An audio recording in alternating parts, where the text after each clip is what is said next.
Welcome to a Jai Hind 24 friend, welcome knowledge to my official Jai Hind official daily YouTube update official. Channel. तो आज हम आज बात के इस करेंगे वीडियो में एसएससी हम सीजीएल के बात न्यू करेंगे रिक्रूटमेंट की तरफ स्टाफ से जो पेश सिलेक्शन की गई थी। कमीशन तो सबसे पहले एसएससी की न्यू नोटिफिकेशन रिक्रूटमेंट देख लेते हैं। नोटिफिकेशन तो जो कि एसएससी पेन से जारी सीजीएल हुई है combined CGL graduate level combined examination graduate level exam 2024 इसका जो 2024 फॉर्म के फिलअप लिए स्टार्ट डेट है इसका ऑनलाइन फॉर्म आप 26 कैसे 6 अप्लाई कर सकते हैं 2024 इसके जून के स्टेप बाय 6 स्टेप प्रोसेस 26 के तारीख बारे से में हम स्टार्ट हो बात जाएगा करेंगे एंड इस वीडियो में। जुलाई तक 24 जून जुलाई में 2024 से 24 तक 24 चलेगा 7 इसका जो 2024 डेट है तक आप इसमें फॉर्म फिलअप का ऑनलाइन डेट। आवेदन कर आप सकते हैं। नोटिफिकेशन चाहिए तो इसके आप लिए मुझे फैंस से जो टेलीग्राम पर वैकेंसीज मैसेज की कर डिटेल सकते हो, है लिंक डिस्क्रिप्शन तो दी गई है।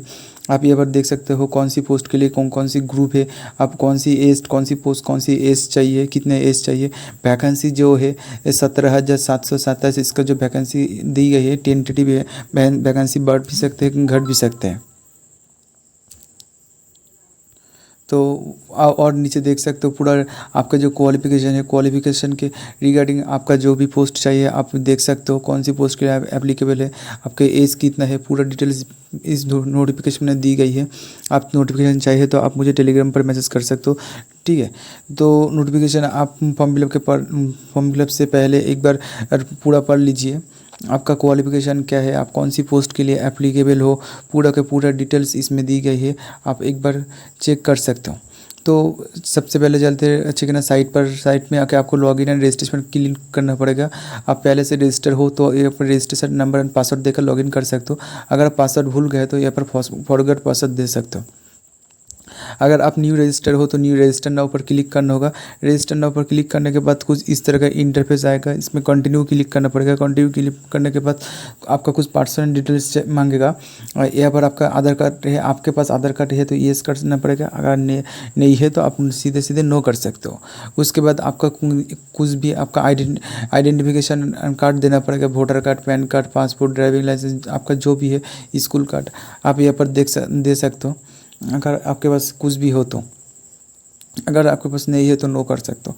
तो अब उसके बाद आपका जो कैंडिडेट नेम है, आपका जो फुल नेम वो आपको देना पड़ेगा एज़ पर मैट्रिकुलेशन सर्टिफिकेट है। आपका जो मैट्रिकुलेशन सर्टिफिकेट पर जो नेम है वो आपको देना पड़ेगा। उसके बाद आप नेम चेंज करना चाहते हो, येस एंड नो। येस चाहते हो तो न्यू नेम, एंड नहीं करना चाहते हो तो नो पर क्लिक करना पड़ेगा। उसके बाद आपका जेंडर सिलेक्ट करना पड़ेगा, आप कौन सी जेंडर से बिलोंग करते हो। उसके बाद आपका डेट ऑफ बर्थ देना पड़ेगा। डेट ऑफ बर्थ देने के बाद आपका जो डेट मैट्रिकुलेशन पर जो डेट ऑफ बर्थ दी गई है उसके रिगार्डिंग आपको डेट ऑफ बर्थ देना पड़ेगा, ठीक है। डेट ऑफ बर्थ सिलेक्ट करने के बाद आपको वेरीफाई डेट ऑफ बर्थ दोबारा देना पड़ेगा। यहाँ पर आपका जो डेट ऑफ बर्थ है वो दोबारा देना पड़ेगा। उसके बाद आपका जो फादर्स नेम वो देना पड़ेगा। आपका जो मैट्रिकुलेशन सर्टिफिकेट पर जो फादर्स नेम है वही आपको देना पड़ेगा। उसके बाद आपका मदर्स नेम जो भी आपका मैट्रिकुलेशन पर दी गई है वो देना पड़ेगा। उसके बाद आपका 10 क्लास का जो बोर्ड है, आप कौन सी बोर्ड से 10 क्लास मैट्रिकुलेशन पास आउट किए हो वो आपको देना पड़ेगा। आप जिस भी स्टेट से हो, जिस भी बोर्ड से हो, सबके सब यहाँ पर दी गई है, आपको वो आपको देना पड़ेगा। आपका जो कौन सी बोर्ड से आप एग्ज़ाम के लिए हो। उसके बाद आपका जो मैट्रिकुलेशन का रोल नंबर वो आपको देना पड़ेगा। आपका जो रोल नंबर जो रहते हैं मैट्रिकुलेशन सर्टिफिकेट में वो आपको वही रोल नंबर देना पड़ेगा, जैसे दी गई है ऐसे दोगे। उसके बाद आपका जो वेरीफाई रोल नंबर देना पड़ेगा। आपका जो रोल नंबर वेरीफाई है वो आपको देना पड़ेगा, ठीक है। आप एक बार फिर से चेक कर सकते हो आपका जो मैट्रिकुलेशन सर्टिफिकेट पूरा डिटेल्स। उसके बाद आप कौन सी ईयर में पास आउट किए हो आप जिस भी ईयर में पास आउट की गए हो वो आपको देना पड़ेगा।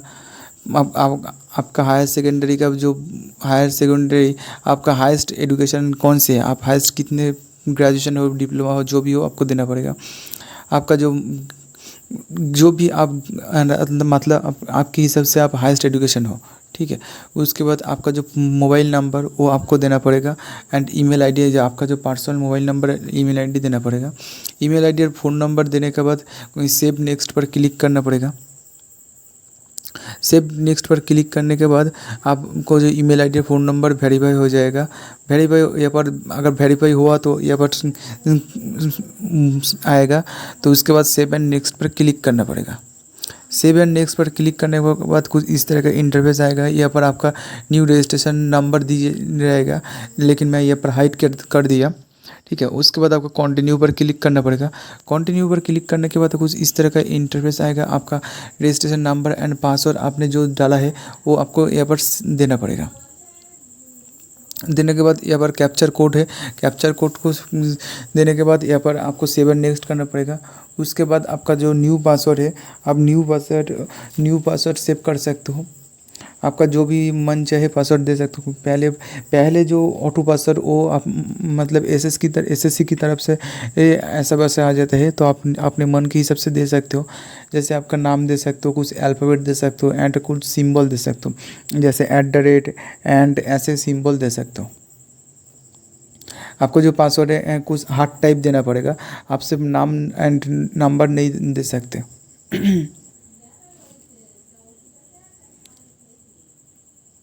ठीक है।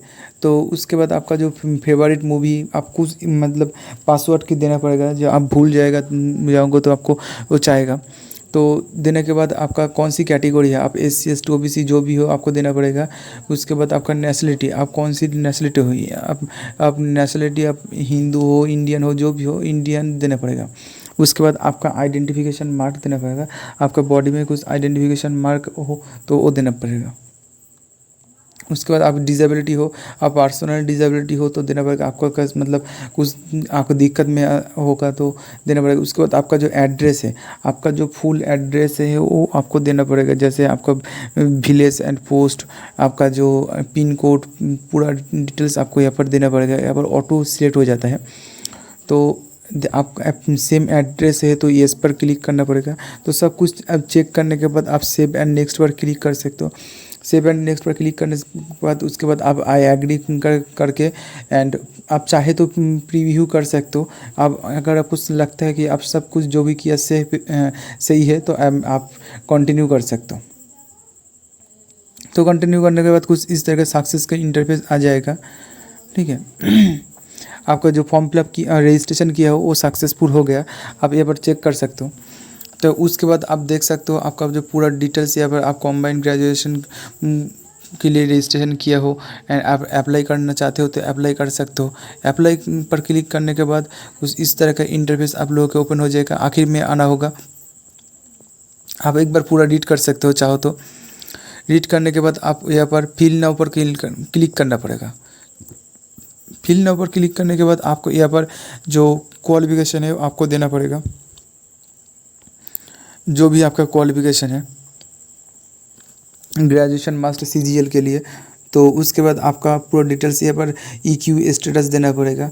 आपका जो मतलब पास है, आप ग्रेजुएशन पास है या एफिडिंग है वो आपको देना पड़ेगा। अगर देख सकते हो यहाँ पर 1/8/2024 के अंदर आप ग्रेजुएशन पास आउट हो तो आप इस फॉर्म को फिलअप करने के लिए एप्लीकेबल हो। ठीक है। उसके बाद पासिंग ईयर देना पड़ेगा, आप कौन सी ईयर में पास आउट है तो वो आपको देना पड़ेगा, आप जो भी ईयर में पास आउट हो। उसके बाद आपका जो स्टेट यूनिवर्सिटी है, आप कौन सी यूनिवर्सिटी से पास आउट हो वो आपको देना पड़ेगा। उसके बाद आपका जो वेरीफाई करना पड़ेगा आप कौन सी स्टेट से हो। उसके बाद आपका जो यूनिवर्सिटी नेम, पहले तो बोर्ड नेम, उसके बाद आपका यूनिवर्सिटी का नेम देना पड़ेगा, आप कौन सी यूनिवर्सिटी हो। उसके बाद आपका जो रोल नंबर आपको देना पड़ेगा। जो भी आपका सर्टिफिकेट में रोल नंबर दी गई है वो रोल नंबर आपको यहाँ पर सिलेक्ट करना पड़ेगा। उसके बाद आपका परसेंटेज देना पड़ेगा, आप कितने परसेंटेज से पास आउट किए हो आपको देना पड़ेगा। उसके बाद सेव एंड नेक्स्ट करना पड़ेगा। सेव एंड नेक्स्ट करने के बाद आपका कुछ इस तरह का इंटरफेस है। आप एक सर्विसमैन हो या नहीं, आप किसी में जॉब करते हो, एज रिलेक्शन चाहिए कि नहीं, पूरा आपको देना पड़ेगा। अगर एज रिलेक्शन में चाहिए तो आप कौन सी कैटेगरी से, SC ST OBC जो भी कैटेगरी को सिलेक्ट करना पड़ेगा। Do you make personal information available, आपको सेव एंड नेक्स्ट करना पड़ेगा। सक्सेसफुल हो गया। सक्सेसफुल आप देख सकते हो। आप कुछ एडिशनल इन्फॉर्मेशन आपको चाहिए, आप कौन सी सेंटर में एग्ज़ाम देना चाहते हो वो आपको सेंटर देना पड़ेगा। आपका नियरेस्ट जो भी सेंटर है वो आपको देना पड़ेगा। 3 सेंटर आप दे सकते हो नियरेस्ट, लेकिन ज़्यादातर पहले में ही आते हैं। तो उसके बाद आप देख सकते हो पूरा पर्सनल डिटेल्स आप यहाँ पर चेक कर सकते हो। आपका जो भी यहाँ पर डिटेल्स दी गए हैं आप एक बार ठीक से आपको रीड करना पड़ेगा। आप उस मतलब उस नोटिफिकेशन के रिगार्डिंग आप कन्फर्म है कि नहीं आपको पूरा चेक करना पड़ेगा। आपका जो मतलब जूनियर स्टैटिस्टिक ऑफिसर के लिए आप फॉर्म फिलअप करना चाहते हो तो बैचलर डिग्री होना चाहिए, मैट्रिकुलेशन में 12 में होना चाहिए। आप पूरा डिटेल देख सकते हो। आप जिस भी पोस्ट के लिए अप्लाई करना चाहते हो उस पोस्ट के लिए आपका क्वालिफिकेशन दी गई है, अलग अलग क्वालिफिकेशन दी गई है। हर क्वालिफिकेशन आप चेक कर सकते हो, हर पोस्ट आप चेक कर सकते हो आप कौन सी पोस्ट के लिए एप्लीकेबल हो। आप जिस भी पोस्ट के लिए एप्लीकेबल हो उसको सिर्फ येस कर देना चाहिए। आप तीनों पोस्ट के लिए एप्लीकेबल हो तो तीनों ही दे सकते हो। मान लो आप एक पोस्ट के लिए एप्लीकेबल हो तो एक दे सकते हो, 3 पोस्ट के लिए एप्लीकेबल हो तो 3 दे सकते हो। आप जिस भी पोस्ट के लिए एप्लीकेबल हो वो प्रीफर कर सकते हो। ऐसा कुछ नहीं कि आप ये दे सकते हो नहीं दे सकते हो, ऐसा कुछ नहीं। उसके बाद आपको सेव नेक्स्ट करना पड़ेगा। सेव एंड नेक्स्ट करने के बाद आप देख सकते हो यहाँ पर अपलोड फ़ोटो आप यहाँ पर लाइव कैप्चर कर सकते हो। लाइव कैप्चर करने के लिए आप अब यहाँ पर क्लिक कर सकते हो। क्लिक करने के बाद लाइव कैप्चर कर सकते हो, या आपको इस स्कैन को क्यूआर कोड को स्कैन करके आप कर सकते हो। आप प्ले स्टोर के जाके माई एसएससी ऐप इंस्टॉल करके यहाँ से आप देख सकते हो कैसे कुछ इस तरह के इंटरफेस आ जाएगा। उसके बाद आपको पासवर्ड एंड यूज़र नेम देना पड़ेगा। उसके बाद आप यहाँ पर देख सकते हो आप कौन सी पोस्ट के लिए अप्लाई करना चाहते हो। जो भी पोस्ट के लिए आएगा आपको नोटिफिकेशन मिल जाएगा। आप वहाँ से आप ऐसे फ़ोटो कैप्चर कर लाइव कर सकते हो। अगर लाइव नहीं कर सकते तो नीचे में जो दी गई फ़ोटो अपलोड वहाँ से भी फ़ोटो अपलोड कर सकते हो। ठीक है, अब ऐसे कुछ सक्सेसफुल इंटरफेस आ जाएगा। तो ऐसा हो जाएगा तो आपको फॉर्म फिलअप हो जाएगा। देख सकते हो पूरा आप ऐसे लाइव कैप्चर कर सकते हो। अगर लाइव कैप्चर नहीं करना चाहते हो तो आप सीधे अपलोड सिग्नेचर दी गई है तो यहाँ पर देख सकते हो। तो फ़ोटो का सिग्नेचर दी गई है। उसके बाद सेव एंड कंटिन्यू करना पड़ेगा। सेव एंड कंटिन्यू पर क्लिक करने के बाद कुछ इस तरह का इंटरफेस आ जाएगा। आपको सिर्फ आई एग्री करके यहाँ पर जो कैप्चर कोड दी गई है कैप्चर कोड को आपको फिल करना पड़ेगा। कैप्चर कोड फिल करने के बाद आप सेव कर सकते हो। तो आपका जो फॉर्म फिलअप कंप्लीट हो गया है तो आप यहाँ पर प्रिंट एप्लीकेशन कर सकते हो, या आप गो टू डैशबोर्ड में जा सकते हो। आपका पहले जो होम पेज पर जा सकते हो। तो आज का हमारा वीडियो का टॉपिक इतना सही था, एसएससी सीजीएल का न्यू फॉर्म फिलअप रिक्रूटमेंट के। तो वीडियो अच्छा लगा तो लाइक एंड सब्सक्राइब जरूर किए। मिलते हैं अगले वीडियो में।